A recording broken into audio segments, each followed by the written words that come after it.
हे तात, ऐसे नीति विचार कर तुम घर रह जाओ। यह सुनते ही लक्ष्मण जी बहुत ही व्याकुल हो गए। इन शीतल वचनों से वे कैसे सूख गए, जैसे पाले के स्पर्श से कमल सूख जाता है।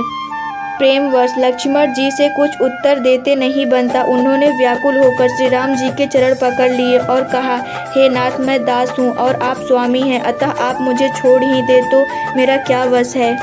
हे स्वामी, आपने मुझे सीख तो बड़ी अच्छी दी है, पर मुझे अपनी कायरता से वह मेरे लिए अगम पहुँच के बाहर लगी। शास्त्र और नीति के तो वे ही श्रेष्ठ पुरुष अधिकारी हैं जो धीर हैं और धर्म की धुरी को धारण करने वाले हैं।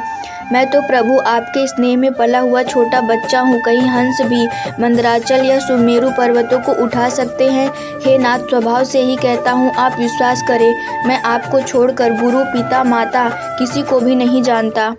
जगत में जहाँ तक स्नेह का संबंध प्रेम और विश्वास है, जिनको स्वयं वेदों ने गाया है, हे स्वामी, हे दीनबंधु, हे सबके हृदय के अंदर की जानने वाले, मेरे तो वे सब कुछ केवल आप ही हैं। धर्म और नीति का उपदेश तो उसको करना चाहिए जिसे कीर्ति, विभूति, ऐश्वर्य, सद्गति प्यारी हो, किंतु जो मन, वचन और कर्म से चरणों में ही प्रेम रखता हो। हे कृपा सिंधु, क्या वह भी त्यागने के योग्य है।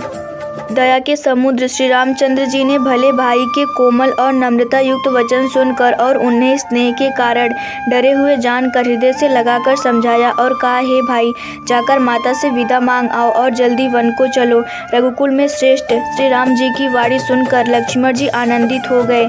बड़ी हानि दूर हो गई और बड़ा लाभ हुआ।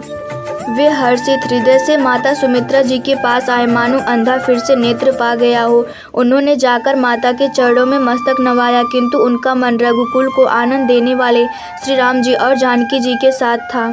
माता ने उदास मन देखकर उनसे कारण पूछा। लक्ष्मण जी ने सब कथा विस्तार से कह सुनाई। सुमित्रा जी कठोर वचनों को सुनकर ऐसी सहम गई जैसे हिरनी चारों ओर वन में आग लगी देखकर सहम जाती है। लक्ष्मण ने देखा कि आज अब अनर्थ हुआ, ये स्नेहवश काम बिगाड़ देगी, इसीलिए वे विदा मांगते हुए डर के मारे सकुचाते हैं और मन ही मन सोचते हैं कि हे विधाता, माता साथ जाने को कहेगी या नहीं।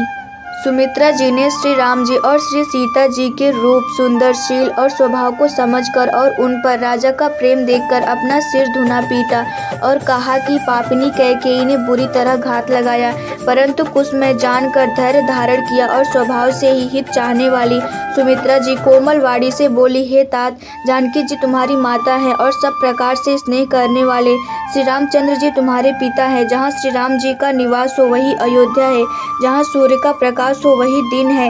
यदि निश्चय ही सीताराम वन को जाते हैं तो अयोध्या में तुम्हारा कुछ भी काम नहीं है।